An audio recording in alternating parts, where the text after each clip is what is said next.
Salut, c'est Trado. Voilà, vidéo de mise à jour pour l'indice parisien. Alors, pas d'analyse hebdomadaire et mensuelle parce que comme d'habitude, cela fera l'objet d'une vidéo séparée ce week-end. On va donc se concentrer sur l'unité de temps journalière.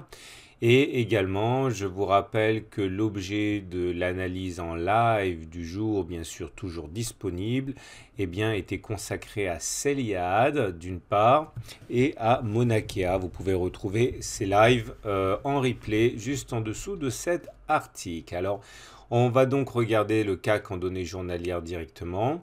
Alors, je vous rappelle tout d'abord les fondamentaux du jour, hein, parce qu'ils ont été mauvais, ils ont été même très mauvais, ce qui explique en grande partie, mais on va commencer par ça, regardez les marchés US, hein, le Dow Jones qui abandonne 0,34%.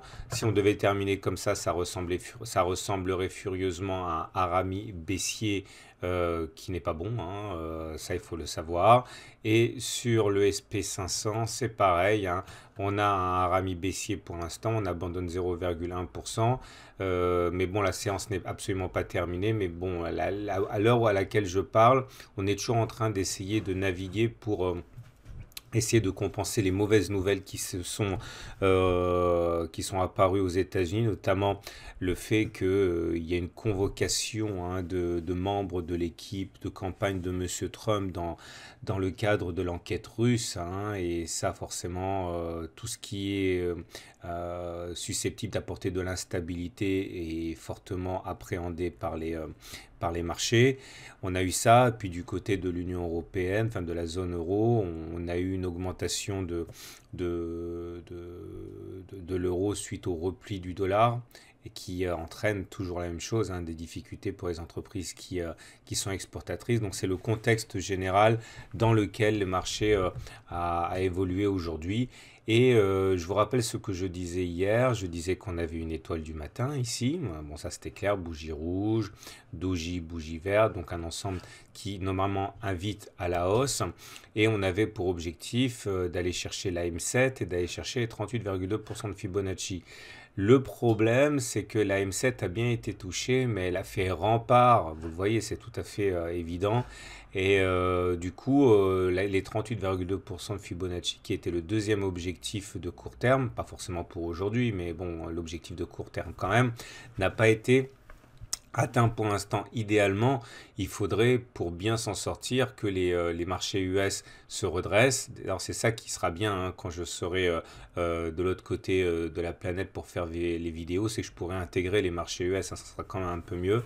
Et idéalement, il faudrait donc que la M7, bon tout naturellement va descendre et qu'on ouvre au-dessus, nous permettant de gaper, comme on dit, la M7, ouvrant la voie vers les 38,2% de Fibonacci. C'est pas un scénario qui peut être pour l'instant écarté, hein, même si on peut tergiverser, prendre un nouvel appui sur la SSA avant effectivement d'aller chercher les 38,2% de Fibonacci. Mais il est vrai que là, la M7 a été absolument intraitable.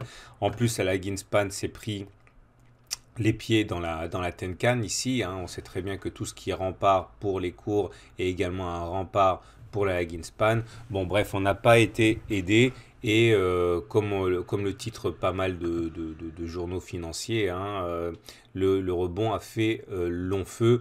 Bon, on verra, hein, c'est peut-être pas mort. En tout cas, regardez, mèche basse, mèche longue, tout ça, c'est dans des longueurs de mèche assez importantes. Ça montre il y a quand même de l'hésitation, hein, il y a beaucoup de volatilité. On verra. Pour l'instant, regardez les indicateurs techniques qui montrent que les baissiers sont toujours évidemment aux commandes avec un MACD qui est sous son signal. On a également le momentum qui est en dessous de 0 et on a également le RSI qui est en dessous de 50.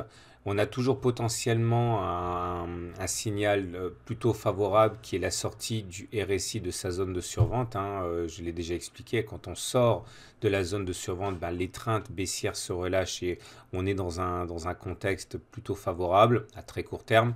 Et il faudrait que le CCI, qui lui aussi, hein, est dans sa zone de survente, mais in extremis, on est à moins 102. Si on arrivait à passer au-dessus de moins 100, ça pourrait être pas mal. Regardez, ça s'est produit par exemple, alors regardez juste pour vous montrer ce que ça donne, quand le CCI sort de la zone de moins 100, ça a été le cas ici. On a eu 3 petites séances de hausse, ça a été le cas également là. Bon, ça a été une seule séance de hausse. Là, on a eu 3 séances de hausse. Donc voilà, il ne faut pas tout de suite enterrer le rebond technique, je dirais. Maintenant, il est vrai qu'il faudrait être aidé un petit peu par les Américains et pour l'instant, ce n'est pas le cas. Comme je l'ai dit, rendez-vous cette semaine enfin ce week-end pour les analyses hebdo et mensuelles. Regardons tout de suite le DAX qui lui aussi a pris un tir de barrage au contact de la M7. Bon, pour être honnête, il n'y a pas que la M7, il y a aussi cette zone ici qui est une zone sensible, les 13 000. On voit que ça nous a servi ici de résistance, ça nous a servi provisoirement de support. Et bon, changement de polarité oblige. Maintenant, c'est encore une résistance, donc on n'a pas réussi à les passer. Ça s'appelle un avalement baissier. C'est pas une bonne bougie. Je ne vous cacherai pas que petit corps vert, grand corps rouge comme ça, avec une longue mèche basse, ça c'est un signal assez délétère sur le DAX. Et nous avons également sur le Belvin un accès de faiblesse, puisqu'on est revenu tester la SSB et on a dû prendre appui sur ce support là qui a déjà été mentionné lors de la création de l'étoile du matin ici.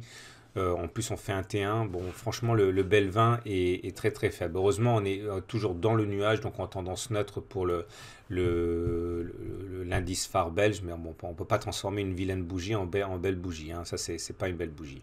Bon, certains diront qu'il y a une mèche basse qui montre les intérêts acheteurs, mais globalement, ça reste une bougie assez périlleuse. Bon, je vous l'ai dit, un rapide détour du côté des marchés US, encore une fois, Arami baissier pour l'instant sur le SP500 et Arami baissier, non, c'est en train de s'aggraver en fait, on est en train de rejoindre les plus bas de la séance de jeudi.